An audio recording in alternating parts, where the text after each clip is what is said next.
Valencia, coordinador de este espacio de educación médica continua. Y antes de dar inicio a nuestra sesión, les recordamos que todas sus preguntas las podrán hacer a través del chat, mismas que encontrarán esta liga en el chat para poder hacer esta encuesta, y también le podrán tener acceso a través del código QR. Es indispensable contestar esta encuesta para poder elaborar las constancias. También es importante que pongan sus nombres en la pantalla, en su cámara. Y en nombre de la Escuela de Medicina y Ciencias de la Salud, les doy la más cordial bienvenida a esta sesión académica de pediatría. Hoy tenemos un tema muy interesante. Como pediatras nos enfrentamos muy frecuentemente a esto, a una anemia en adolescentes.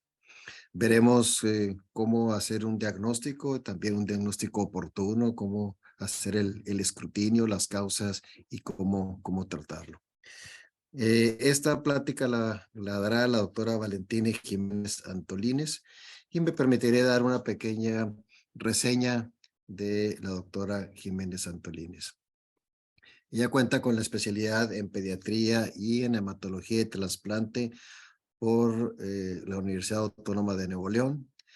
Es profesora adjunta de la especialidad de hematología pediátrica en el Hospital Universitario José Eleuterio de la Universidad Autónoma de Nuevo León. Es profesora invitada de nuestro programa multicéntrico de pediatría. Participa con nuestros residentes y también pertenece al Sistema Nacional de Investigadores y a la Sociedad Internacional de Oncología Pediátrica, entre muchas.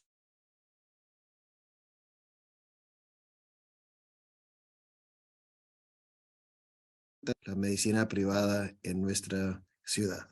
Nos da muchísimo gusto, doctora Valentina Jiménez, que estés aquí con nosotros. Adelante con tu presentación.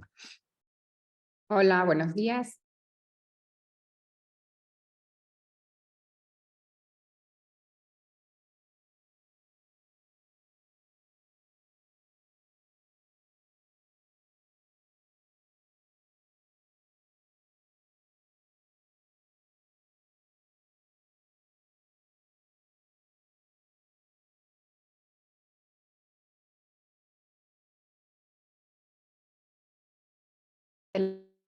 Estos son los puntos que nosotros vamos a ver.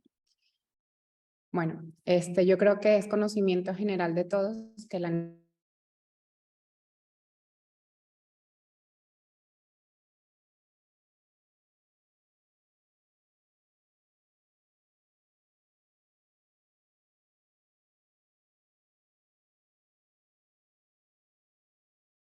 superiores del cerebro si no se toman medidas oportunas. En cuanto al tema que vamos a ver el día de hoy, que son los adolescentes, la pérdida de sangre menstrual y el aumento de los requerimientos por una tasa de crecimiento acelerado son las principales dos causas. En esta diapositiva les presento la encuesta del 2016 de ENSANUD, en donde se evaluó la prevalencia de anemia por deficiencia de hierro en niños y adolescentes mexicanos. Como vemos, el grupo en donde hay mayor prevalencia pues son los lactantes y preescolares, en donde se evidenció hasta un 26.9%, y hablando específicamente de los lactantes, este número puede llegar a ser tan alarmante como del 34 al 37%. Específicamente en los escolares se vio un 12.5% y en adolescentes alrededor de un 9.6%. Como vemos en la imagen de abajo, a pesar de todas las campañas y de las iniciativas que ha habido a través de Secretaría de Salud y del gobierno, la verdad no ha habido un gran avance en cuanto a la disminución de la prevalencia por anemia por deficiencia de hierro en el país. Aquí tenemos la encuesta en Salud de 1999, del 2006, 2012 y 2016. Y podemos ver cómo en ciertos grupos específicos incluso ha habido un aumento. ¿Ok? Lo cual quiere decir que aunque conocemos la mayoría de los factores que inciden en este padecimiento, hasta la fecha no le hemos podido dar pues una resolución. ¿Ok? La Organización Mundial de la Salud estima que alrededor de 2.000 millones de personas en todo el mundo, es decir, alrededor del 30% de la población, sufre de este padecimiento. En México, la anemia afecta a 1 de cada 4 niños en edad preescolar, 1 de cada 6 en edad escolar y 1 de cada 10 en adolescentes. La anemia continúa afectando a los sectores más vulnerables, es decir, principalmente poblaciones indígenas, personas obviamente con recursos disminuidos y mujeres y niños. La prevalencia nacional en adolescentes es alrededor del 9.6%, lo que representa alrededor de 1.7 millones de adolescentes. ¿Y cuál es nuestra referencia? ¿Qué pasa en países de primer mundo? Ejemplo, en Estados Unidos, en donde se ha reportado más que la prevalencia, más que la anemia, es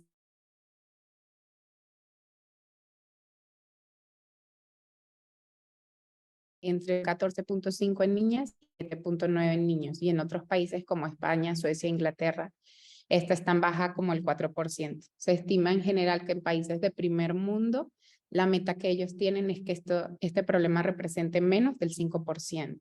¿Ok? Y en México, específicamente en la población infantil, sabemos que dependiendo del grupo de edad, puede ser tan alta como del 37%.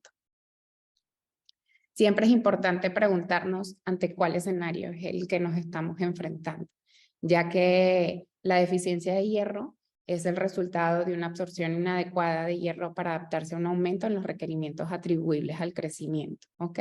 Como resultado de un equilibrio de hierro negativo a largo plazo, lo que conduce a una disminución en las reservas de hierro. Pero la situación con este problema es que no se puede evidenciar de forma clínica o de laboratorio fácilmente. La única forma que tenemos para sospecharlo es a través de los antecedentes, ya sean maternos, perinatales y una buena historia dietética.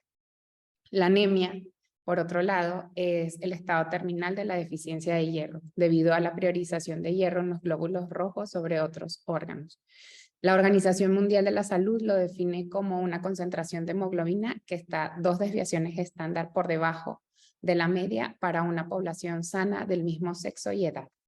Esta es la forma que yo he encontrado que es más sencilla para poder dividirlos. Sabemos que dentro de la biometría hemática, el único parámetro que es igual desde el nacimiento hasta los 80 años es la cifra de plaquetas, ¿ok? Que sabemos que es arriba de 150,000. Pero en cuanto a la hemoglobina y los leucocitos, varía mucho dependiendo del grupo de edad en el que nos encontremos. Yo me he encontrado con divisiones en la literatura, sobre todo para referencias de hemoglobina, que lo pueden llegar a dividir en el grupo que nosotros principalmente vemos, hasta 16 subgrupos, lo cual se puede volver un poquito pues difícil ya en una consulta de primera vez. Entonces, esta es como que la forma más sencilla que yo he encontrado y es una buena referencia y es una que se utiliza hoy en día mucho tanto por médicos familiares generales y pediatras. Sabemos que el hierro sérico puede disminuir en infecciones agudas, crónicas, en enfermedades inflamatorias, como comenté anteriormente, por déficit en la dieta, neoplasias malignas y una que es muy importante en el grupo en el que ahorita vamos a hablar específicamente es el sangrado uterino anormal. ¿Ok? Una pregunta que me han hecho en muchas conferencias donde he dado este tipo de temas o en general cuando hablamos de hierro es ¿por qué no se suplementa a toda la población? Si ya se hizo con el yodo, con el flúor, ¿por qué no se toma una medida así? Y esta es la razón. En África, en donde la prevalencia por deficiencia de hierro puede llegar hasta el 40% de la población, se llevó esta práctica en varios estudios. ¿Y qué fue lo que ellos observaron? Que el exceso de suplemento de hierro se asocia con un retraso en el crecimiento, con una microbioma intestinal alterada, con mayor incidencia de infecciones del tracto respiratorio y específicamente hablando por neumococo, mayor incidencia de diarreas. Y se dieron cuenta que por lo menos en su población, en donde la prevalencia de malaria es muy alta, el hecho de suplementar a toda la población aumentaba el número de hospitalizaciones y muertes. Estos fueron ensayos clínicos que se llevaron a cabo en más de 30,000 niños inscritos y se tuvo que detener los 2 estudios. ¿Por qué? Al darse cuenta que todos estos niños que habían sido suplementados con ácido fólico y hierro tenían mayor número de hospitalizaciones causadas por ¿qué? Reactivaciones de infecciones que habían estado de forma latente. Entonces, no es una medida que se pueda tomar, ¿verdad? Porque podemos llegar a afectar a una gran parte de la población y sabemos, por lo menos aquí en México, que alrededor del 50% de la población vive en estado de pobreza. Lo ideal es que cada paciente se individualice su tratamiento y su abordaje y veamos quién realmente necesita suplementación con hierro. En cuanto a los requerimientos en pediatría, como les digo, o sea, difieren dependiendo del grupo de edad.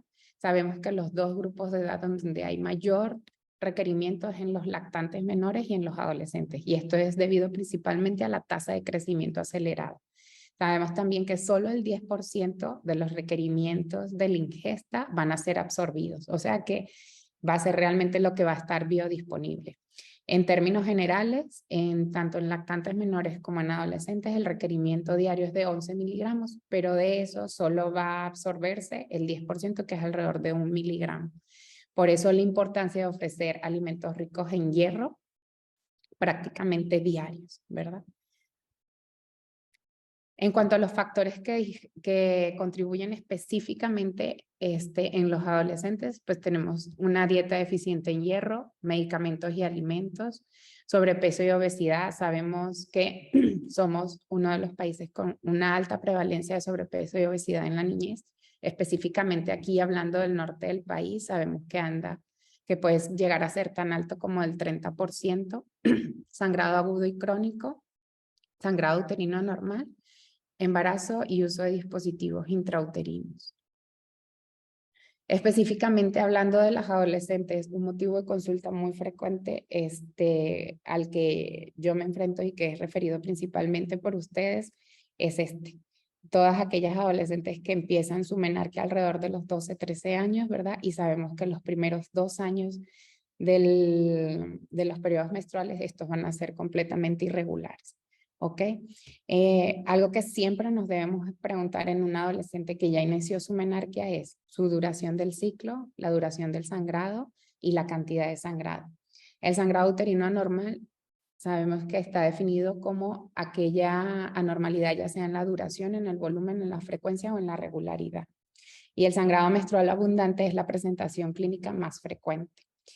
Esta igual se define subjetivamente como un volumen de flujo menstrual que interfiere con la calidad de vida del adolescente, ya sea de forma física, emocional, social o material. Los ciclos anovulatorios, debido a la inmadurez del eje hipotálamo pituitario ovárico, son la etiología principal y estos se pueden acompañar hasta de 20% de un trastorno hemorrágico en este grupo de edad. El ciclo menstrual normal pues resulta de un sistema de retroalimentación complejo y la anemia como tal en la mayoría de los casos se presenta de forma insidiosa con una aparición gradual de los síntomas. La Academia Americana de Pediatría recomienda el seguimiento anual después de la menarquia y que estos niños sean monitorizados durante su crecimiento acelerado para poder identificar este padecimiento. Como les comenté anteriormente, nos podemos estar enfrentando a una deficiencia de hierro que todavía no podemos ver clínicamente porque no se traduce en signos o síntomas y tampoco en ningún estudio de laboratorio. Y lo único que nosotros tenemos como herramientas para sospecharlo es el interrogatorio. Por eso, bien importante en este grupo de edad definir qué es lo normal. Y sabemos que en adolescentes de 12 a 18 años, la duración del ciclo puede ser tan variable como de 21 a 45 días, que la duración del sangrado se puede presentar tan corto como de 2 días, pero no mayor de 7 días.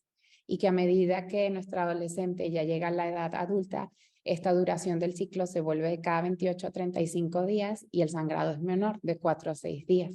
La mediana de pérdida de sangre por cada periodo menstrual es alrededor de 30 a 40 mililitros, pero no debe ser mayor de 80 mililitros. Y la pregunta aquí es, bueno, ¿yo cómo le puedo, a través de la consulta de pediatría, ¿verdad?, decirle a mi adolescente qué es lo normal? Entonces, es muy sencillo. Explicarle cuánto debe ser la duración de su ciclo. Decirle que por lo menos si llega a principios de enero, o sea, el 1 de enero, sí puede ser que ella piense que ese mismo mes volvió a venir el ciclo, pero que debe haber una diferencia de 21 días. Entonces, me puede venir el 1 de enero y me puede venir a final de enero, pero tiene que haber una diferencia de 21 días. Que nunca el periodo puede durar más de una semana. ¿Ok? Y en cuanto a la cantidad de mililitros, lo podemos llevar nosotros a través de toallas sanitarias. ¿Qué es lo normal para un adolescente? Pues que no use más de 4 a 6 toallas al día. La verdad, la mayoría utiliza 4 toallas del día, independientemente de las medidas higiénicas que tenga. Es completamente anormal que la levante en la noche, o sea, que ella esté dormida y necesite o tenga la necesidad de irse a cambiar y cambiar la toalla durante la noche. Lo normal es que ella se acueste y hasta la mañana cambie su toalla. Es completamente anormal utilizar toallas nocturnas, es completamente anormal utilizar, yo he tenido adolescentes que me dicen, doctora, necesito un pañal. Eso se sale obviamente de las medidas que les acabo de comentar, y ahí es cuando debemos de sospechar que por este sangrado anormal, esta paciente puede tener o estar cursando con una deficiencia de hierro, y que esto finalmente, si no hacemos nada, se va a traducir en una anemia por deficiencia de hierro. En cuanto a la etiología del sangrado uterino anormal, tenemos causas estructurales y no estructurales. En realidad, las estructurales en esta población representan menos del 2%. Y en cuanto a las no estructurales, que ahí es donde ustedes tienen un papel muy importante en cuanto a los antecedentes familiares, la historia clínica y la exploración, se dice que las coagulopatías pueden representar hasta el 5 al 28%. Tenemos la disfunción ovulatoria, el sistema endometrial, iatrogénico y no clasificado. En una revisión sistemática que reunió alrededor de 1,000 mujeres entre 15 y 55 años con sangrado menstrual anormal, se encontró que la incidencia de la enfermedad de von Willebrand podía llegar a ser tan alta hasta el 13%. Y nosotros eso, ¿cómo lo podemos llegar a sospechar? Muy importante, los antecedentes familiares. En los trastornos de la coagulación o de sangrado, uno de los factores más importantes es el interrogatorio que hacemos sobre los familiares, recordando que la mayoría de estos padecimientos son hereditarios. Estas coagulopatías también pueden deberse a otras deficiencias de factores: trombocitopenia inmune, disfunción plaquetaria, trombocitopenia secundaria, neoplasias malignas o tratamiento para otras enfermedades. La causa más común de sangrado uterino anormal en adolescentes durante los primeros 2 años después de su menarquia son los ciclos anovulatorios, en donde alrededor hasta el 50% de los ciclos que va a tener esa adolescente van a ser anovulatorios. Y a medida que ella va aumentando su edad, ya en la vida adulta, como nosotras, pues llega a ser menor del 20%. Durante los primeros 2 años después de la menarquia, es muy importante tener un seguimiento con nuestra adolescente para poder detectar esto. Claro que le vamos a explicar en la consulta que es algo completamente normal, siempre y cuando se apegue a los primeros 2 años después que vino su primera menstruación. Ya saliéndonos de ese tiempo es completamente anormal.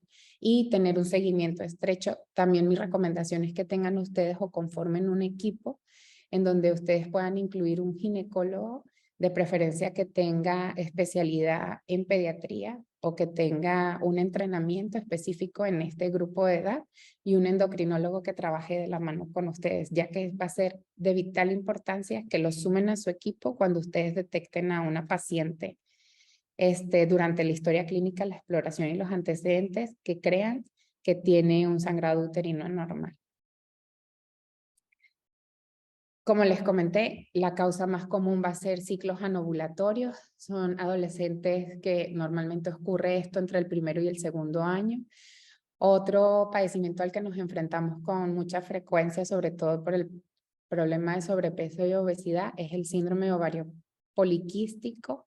Este lo podemos sospechar incluso desde la inspección general del paciente y obviamente después de una historia clínica y un interrogatorio dirigido. ¿verdad? Son niñas que se presentan con acné, crecimiento de vello facial en zonas que nosotros conocemos como anormal, más el sobrepeso y la obesidad.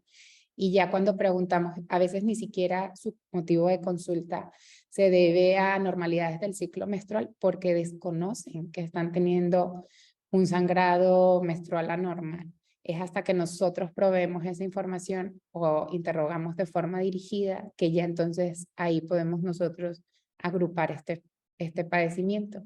Y otro es la disfunción tiroidea, que eso sobre todo lo debemos sospechar cuando tienen antecedentes familiares positivos y que el adolescente nos manifiesta que ha tenido pérdida o ganancia de peso y obviamente que tiene intolerancia al calor o frío, fatiga, caída de cabello, cansancio o poco rendimiento escolar.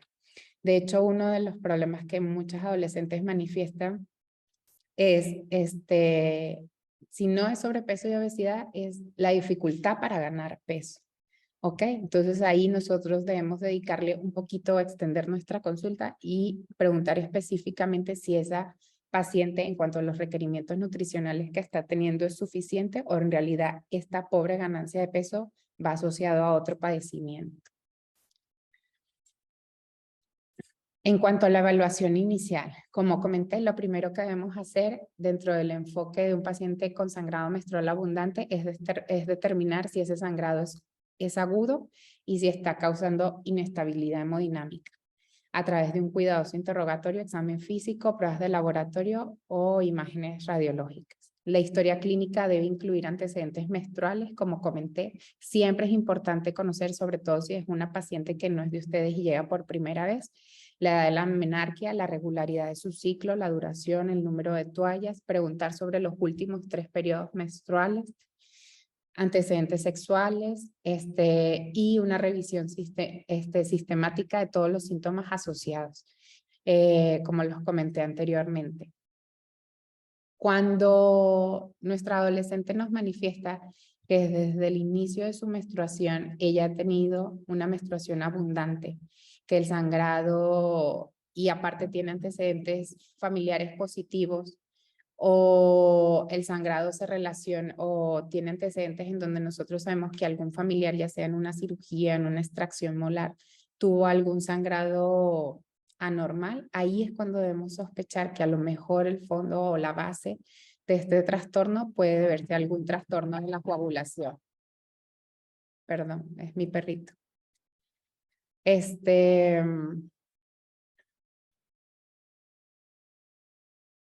Y de trastornos hemorrágicos, ¿cuáles tenemos? Pues la trombocitopenia, trastornos de la coagulación, específicamente hablando de enfermedad de von Willebrand, asociados con enfermedades sistémicas o asociados con algunos medicamentos como anticoagulantes, inhibidores plaquetarios, AINES. El sangrado, la variedad de productos, una forma que tenemos nosotros, porque a veces es difícil, sabemos que en esta etapa a veces son un poquito renuentes como a poder llevar un calendario, ¿verdad? Y poder tener bien organizado cuando fue su último periodo menstrual o poder llevar un diario.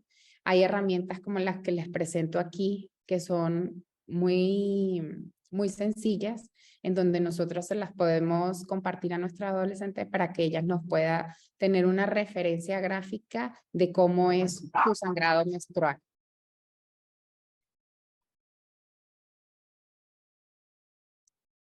¿Qué preguntas debemos realizar en nuestra consulta? ¿Con qué frecuencia cambia su toalla sanitaria durante los días de flujo máximo? ¿Cuántas toallas higiénicas utiliza durante el periodo menstrual? ¿Necesita cambiar la toalla durante la noche?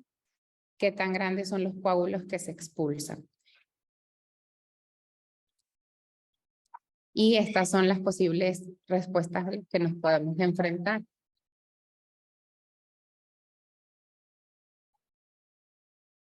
Cambio de toalla higiénica, intervalos de cada más de 3 horas. Una disculpa. Ya regreso.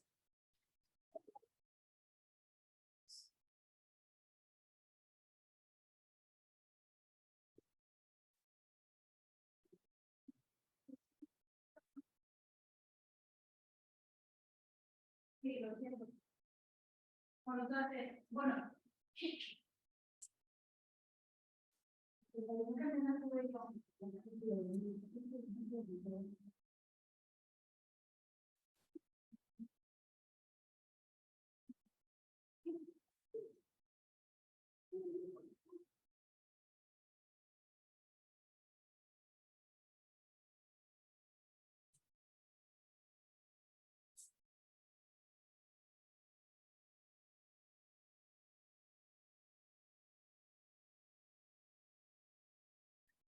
Una disculpa. Menos de, más o menos, ¿cuántas toallas utilizan las adolescentes durante esta época de su vida? Se debe estimar que debe ser menos de 21 toallas, más o menos utilizan alrededor de 15. Rara vez, como les comentaba, debe ser que cambien la toalla durante la noche, es algo que no debe de suceder, y los coágulos deben ser menos de 1 pulgada de diámetro. ¿Qué estudios generales podemos nosotros desde la consulta de pediatría solicitar a estas pacientes? Obviamente, si sospechamos que tiene un sangrado uterino anormal y que esto puede ser por ciclos anovulatorios, una biometría hemática, ¿ok? Nada más que aquí ya obviamente nos estaríamos enfrentando a ya el desenlace final, que es la anemia por deficiencia de hierro. ¿Qué vamos a ver? Pues una disminución de la hemoglobina, con probablemente un volumen y una concentración de hemoglobina disminuido. Otro estudio que debemos solicitar es tiempos de coagulación, una ferritina sérica, el cual nos hablaría acerca de cómo están nuestros depósitos de hierro, y un fibrinógeno. Los adolescentes con riesgos de trastornos hemorrágicos también deben someterse a pruebas para descartar enfermedad de von Willebrand. Este panel incluye tanto la determinación del antígeno como la actividad, pero es bien importante en qué momento tomamos estos estudios. Ya es decisión de ustedes hacer el abordaje inicial, que es el que les acabo de comentar, y en ese momento referirlo a un hematólogo.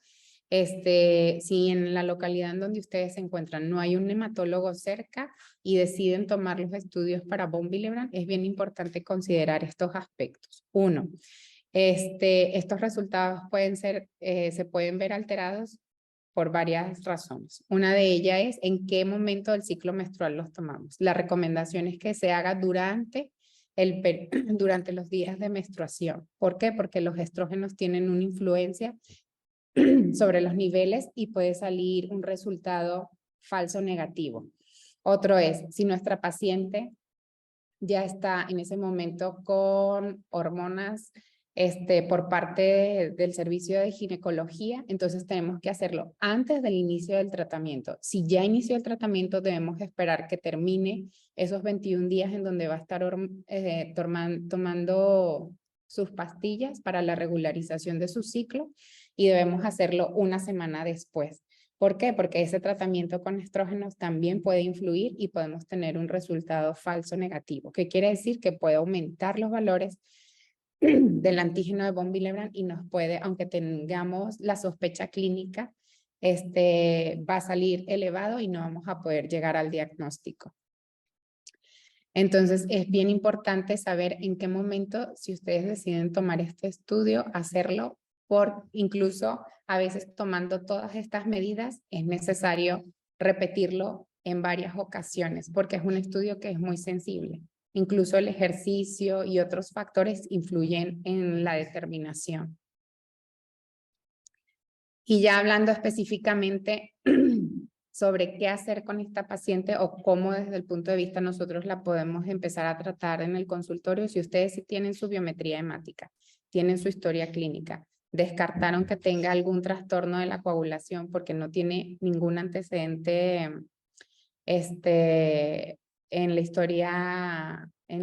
historia familiar, hicieron los estudios iniciales, y ustedes quieren iniciar la suplementación de hierro porque tienen el diagnóstico hecho después de la biometría hemática, en donde tienen una anemia microcítica hipocrómica, tienen una ferritina con un valor menor de 15, y ustedes quieren empezar el tratamiento antes de que llegue a la derivación.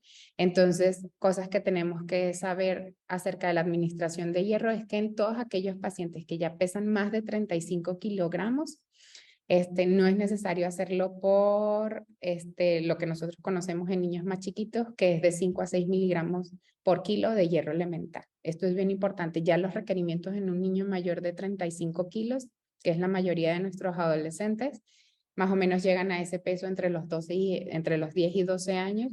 Los requerimientos pueden ser de 60 a 100 miligramos de hierro elemental. El que nosotros más comúnmente conocemos en el mercado, que es el Autrin, tiene este requerimiento. No es necesario darlo con horario, o sea, darlo cada 8 horas o cada 12 horas, con que se administre una vez al día. Esto puede ser en las mañanas, entre las comidas, 1 hora antes o 2 horas después de la comida. El hierro se puede administrar solo o con frutas ácidas. Bien importante dejarles muy claro que no se va a administrar nunca con leche, porque prácticamente disminuye mucho su absorción. La administración con otros alimentos, especialmente productos lácteos, puede disminuir la absorción de hierro, como les comenté, y esto se debe evitar. Es bien importante en esa consulta poderles transmitir que lo más importante de la terapia es el apego al tratamiento y no solo de la suplementación de hierro que esa adolescente necesita, sino también del seguimiento que debe llevar con ginecología o con endocrinología cuando se trata, pues, otra causa, ya sea que tenga esta paciente hipotiroidismo, hipertiroidismo, o que obviamente debido al sangrado tan anormal que tiene, ginecología tiene que dar tratamiento con hormonas. ¿Por qué les digo esto? Porque una de las fallas de tratamiento que más frecuente vemos es la falta de apego. ¿Por qué? Porque es algo que requiere un seguimiento por varios meses en cuanto a la suplementación mínimo de 3 meses.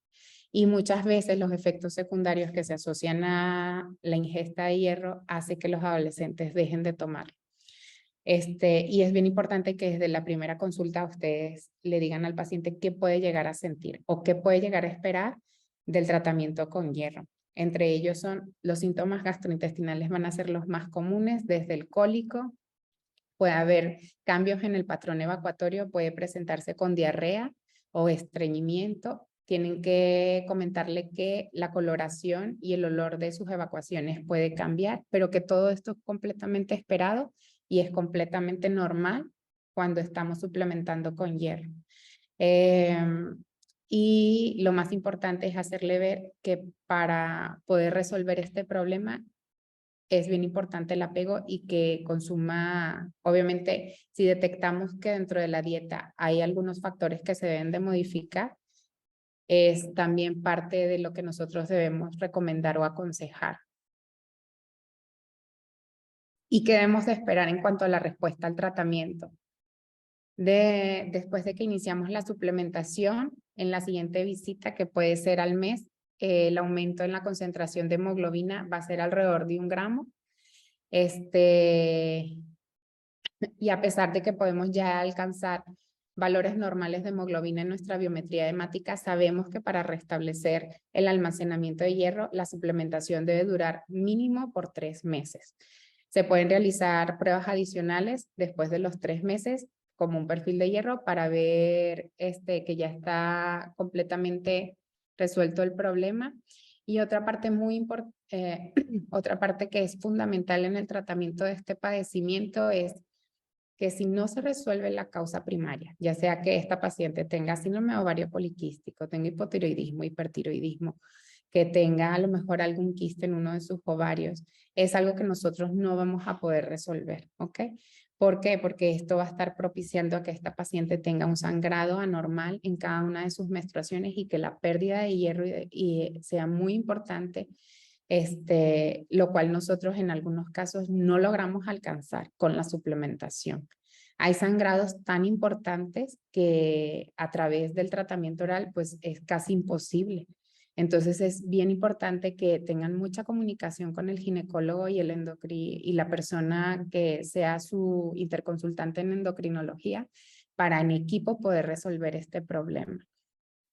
Y también puede pasar escenarios como ayer acabo de ver una paciente en la que desde el interrogatorio familiar, ningún antecedente, ella empezó con su menarquia hace 1 año y en realidad todos sus periodos menstruales habían sido completamente normales en cuanto a la duración, la cantidad, ¿Y qué pasó? Justo esta semana empezó con un sangrado completamente anormal, pero en una cantidad muy, pues, alarmante. ¿Por qué? Porque eran alrededor de 8 toallas al día, lo que lo llevó en un periodo muy corto a hacer una anemia grave. Ella llegó a internarse con 4 gramos de hemoglobina. Entonces, estos escenarios también nos podemos enfrentar. Por eso cuando estaba platicando acerca de, lo primero es en la evaluación decir, a ver, tengo una paciente que está estable o inestable, porque este sangrado anormal puede ser tan abundante que sí te puede llegar a inestabilizar a un adolescente de forma rápida e inmediata. Lo cual probablemente va a requerir un poco más de soporte porque en este caso va a requerir que se interne, probablemente incluso puede llegar a requerir una transfusión sanguínea. Y ahí es bien importante que en ese internamiento sumemos al ginecólogo para que si es necesario iniciar terapia hormonal, se inicie. ¿Para qué? Para limitar ese ciclo y ese sangrado uterino anormal que está ocurriendo, ¿verdad? Y eso nos dé chance de poder sacar adelante a la paciente y pues ya poder llevar su tratamiento de forma ambulatoria. En general, como conclusión, la Academia Americana de Pediatría recomienda seguimiento anual después de la menarquia y que los niños sean monitorizados durante su crecimiento. Todos sabemos que la recomendación general para lactantes menores es que llegado al año de edad debemos tomar una biometría hemática para identificar todo ese grupo en donde a lo mejor pueden estar ante una anemia por deficiencia de hierro, ¿verdad? Y que en esa época es súper importante poder revertir eso para no tener consecuencias a largo plazo, principalmente en cuanto al nivel cognitivo. Bueno, el segundo grupo que nosotros vemos es los adolescentes. Y la verdad, mi recomendación sería que también, si tenemos un adolescente que está dentro de los primeros 2 años, que acaba de iniciar su menarquia, es una evaluación, una biometría hemática, es un estudio muy sencillo, muy básico, en el que podemos llegar a detectar un padecimiento tan frecuente como este, ¿ok? Pero lo más importante, yo creo que para ustedes en la consulta de pediatría es el interrogatorio y saber cuáles son nuestros parámetros normales para que tener eso de referencia y decir, ¿sabes qué? Esta paciente se sale completamente de lo normal, dura más de 7 días su periodo menstrual, está teniendo periodos muy frecuentes, está utilizando muchas toallas, requiere un abordaje extra para saber qué está sucediendo. A veces nos enfrentamos que esta es la primera manifestación y que al transcurso de los siguientes meses entonces ya se manifiesta como tal la enfermedad. Específicamente hablando de hipotiroidismo, en donde tenemos una paciente que tiene toda la clínica, tiene problemas con el peso, caída de cabello, resequedad en la piel, tiene el antecedente familiar positivo, ¿verdad? Pero estamos ante un hipotiroidismo subclínico que en ese momento no podemos evidenciar. Entonces ahí es bien importante el seguimiento. ¿Por qué? Porque al final de unos cuantos meses, ¿verdad? Ya se manifiesta completamente y eso es lo que nos va a ayudar a resolver ya una vez que reciba el tratamiento dirigido el problema que tenemos.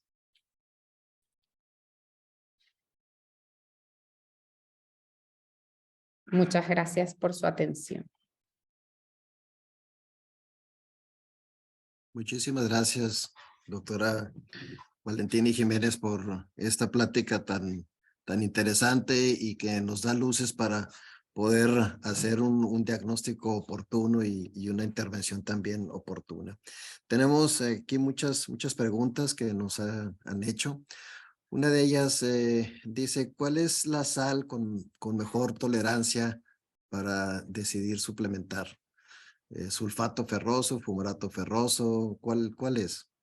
Pues es el sulfato ferroso, es el que está asociado con menos manifestaciones gastrointestinales, pero la verdad, y bueno, lo digo yo, por lo menos cuando en mis 2 embarazos, sí, o sea, soy de las pacientes que son súper sensibles y es una causa muy frecuente de dejar de tomar el hierro. Entonces, mi recomendación es no más de una vez al día y que se acompañe de alimentos. En ocasiones, si tienen muchas molestias gastrointestinales, lo más importante puede ser con un jugo de naranja que no sea con leche. Incluso hay estudios en hematología en donde ya pacientes que tienen muchos síntomas gastrointestinales lo podemos dar en días alternos, siempre y cuando nosotros lo que queremos garantizar o lo que queremos para nosotros lo más importante es el apego durante esos 3 meses. Entonces, si esta paciente está teniendo muchos síntomas gastrointestinales, le podemos decir que se lo tome un día sí, un día no, siempre y cuando eso garantice que termine su tratamiento. Y el seguimiento en 3 meses para ver si subió ese gramo por mes que esperamos. Sí, Así así es. sería. O lo podemos hacer tan temprano como al mes. O sea, sabiendo que a lo mejor esta paciente llegó con nosotros con 8 gramos, nuestra meta es que para el siguiente mes tenga 9. Y ya pueden volver a pedir un laboratorio a lo mejor en 2 meses cuando están por finalizar el tratamiento. Esta meta la van a lograr siempre y cuando la causa, ¿verdad? Está siendo tratada también, porque si continúa esta paciente con un sangrado menstrual abundante, va a ser muy difícil que nosotros alcancemos nuestra meta. Bien, otra pregunta es, ¿en qué situaciones recomienda el tratamiento de hierro intravenoso? El tratamiento de hierro intravenoso está más que todo indicado cuando no ha sido posible a través de la suplementación oral, ¿ok? Pero esto más que todo se debe a que por lo menos en la enfermedad o la causa subyacente es difícil poderla controlar. Me ha tocado casos en donde tienen quistes en los ovarios, en donde requiere alguna intervención quirúrgica. Entonces, el ginecólogo a veces por la edad prefiere dar tratamiento con medicamentos orales, ¿verdad? Con hormonas y posteriormente dejar la intervención como última línea de tratamiento. Y en ocasiones, a pesar del tratamiento con las hormonas, no es suficiente y no la alcanzamos. Entonces ahí sí pudiera estar indicado el hierro IB. Pero son el menor de los escenarios. O en el síndrome ovario poliquístico a veces también pues puede ser todo un reto tratarlo, porque sabemos que uno de los factores más importantes es la disminución del peso o el control del peso. ¿Y qué tanto es selectivo y qué tanto mejoran con respecto a si se administra oral? O sea, El hierro IB es sí, súper rápido. La respuesta la podemos tener tan rápido como en 2 semanas. No es costoso, es sencillo de administrar. Es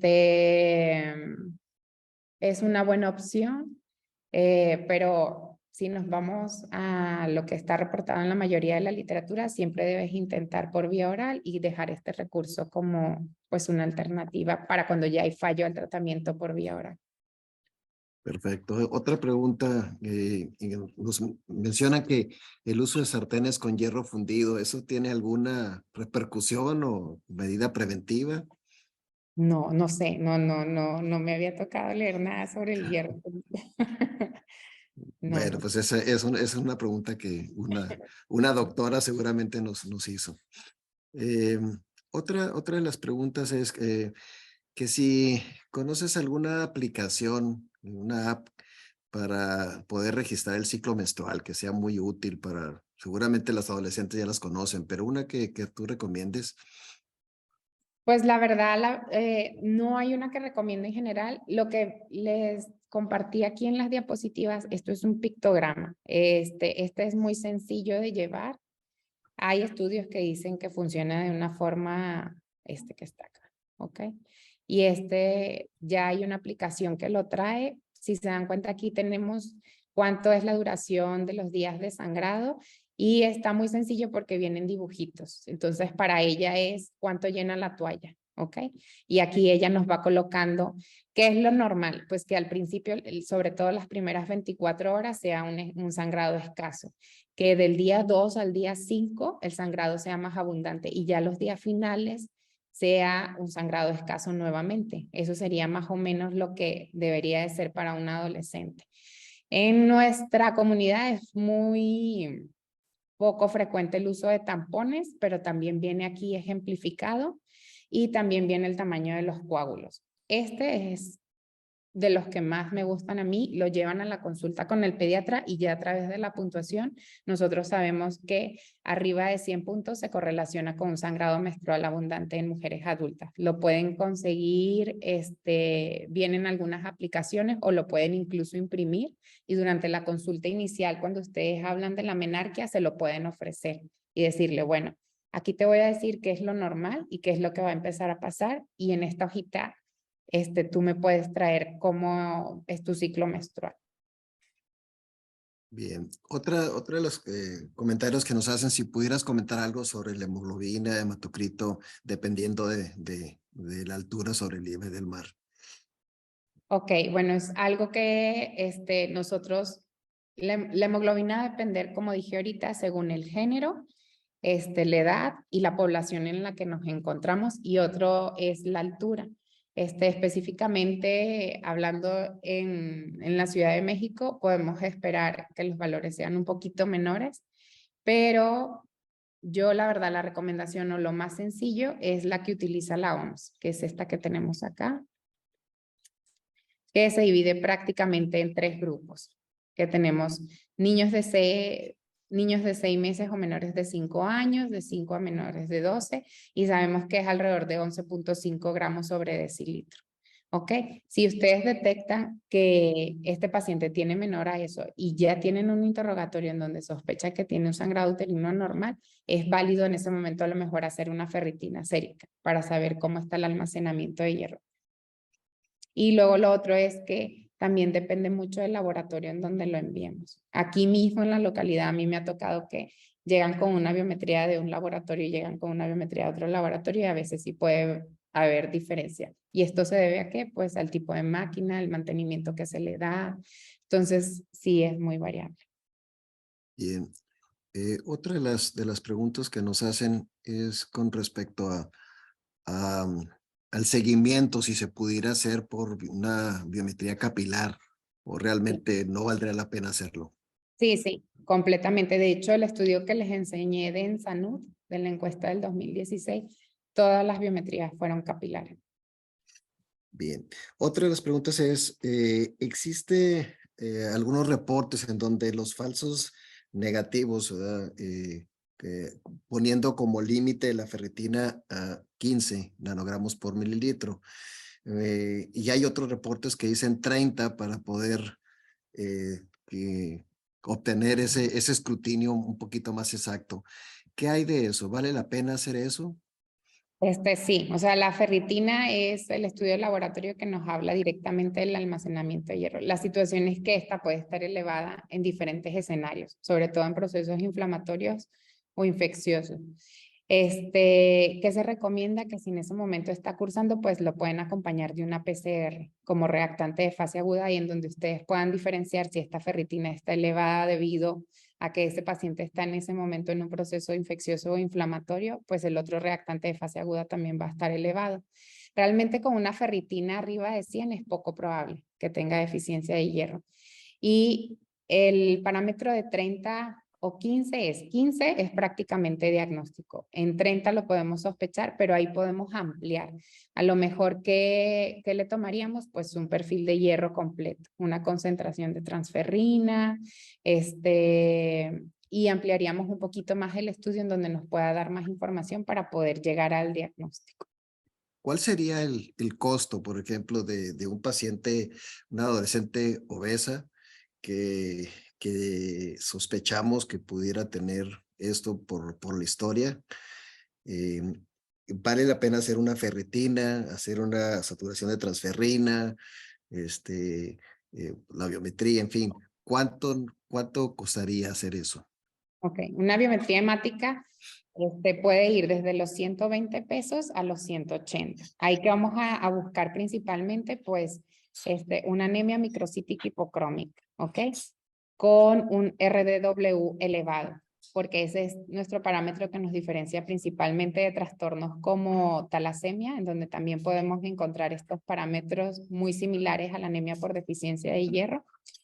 Muchas pacientes se pueden acompañar de trombocitosis, pero eso es más característico en niños más chiquitos.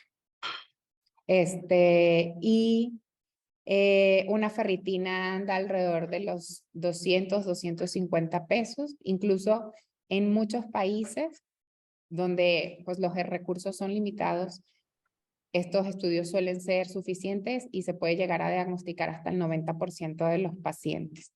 Y el otro estudio que yo lo acompañaría es unos reticulocitos, porque eso nos habla de una anemia regenerativa o regenerativa. ¿ok? Y aparte es un parámetro que también nos sirve para el seguimiento durante el tratamiento. Entonces, estos 3 estudios son básicos. En realidad, ¿a quién le pedimos el perfil de hierro? Aquellos pacientes en donde establecer el diagnóstico puede ser un poquito más difícil. ¿Qué costo tiene el perfil de hierro completo que incluye la ferritina? Está entre los 600 y los 700 pesos. ¿Y cuál sería la frecuencia con que en nuestra consulta debiéramos hacerlo? Pues como les comenté, yo creo que hablando específicamente de lactantes, pues como sabemos, todos los niños que llegan al año de edad. Y aquí específicamente en México, en donde les comentaba que la prevalencia puede ser tan alta como del 37%, si tiene factores de riesgo lo podemos hacer incluso antes, desde los 6 meses, porque estos niños se acaban las reservas mucho antes. Y para cuando iniciamos la lactación ya tienen deficiencia de hierro. Y específicamente en el grupo de los adolescentes, una vez que inician la menarquia. En varones, sobre todo en varones adolescentes, es mucho menos frecuente, ¿ok? Entonces, nuestro grupo principal son niñas adolescentes y obviamente si pertenecen a los grupos vulnerables, como los comenté ahorita, que en nuestro país, ¿quiénes serían? Personas que viven en la región sur, personas que pertenecen a una comunidad indígena o que son de bajos recursos, ellos son los que más se van a ver afectados. Entonces, en ellos yo creo que desde que inicia la menarquia, estar muy al pendiente de cómo es su sangrado y yo creo que después del inicio de la menarquia, los primeros 3 meses. Bien, otra de las preguntas es, además del hierro, ácido fólico y cianocobalamina, ¿serían de gran utilidad o no necesariamente? Pues por lo menos no, yo creo que siempre y cuando nosotros no detectemos en la dieta que tenga algún factor de riesgo, yo creo que no. Si se dan cuenta, en los resultados que les presenté en la encuesta en Sanud, el porcentaje que menos tenía prevalencia por anemia por deficiencia de hierro eran los adolescentes y ellos tenían factores protectores en la dieta. Específicamente hablando de la población pediátrica en México, sus factores protectores eran que consumían mayor cantidad de carnes rojas y consumían vísceras, ¿ok? Entonces, esos eran principalmente los factores protectores. ¿Qué podemos nosotros a lo mejor sospechar en un adolescente que a lo mejor tiene un consumo dietético completamente basado en comida rápida, ¿verdad? En donde sabemos que no tiene horarios establecidos de comida, donde no realiza el desayuno, ya que todos estos son factores protectores para protegerlo de la deficiencia de hierro.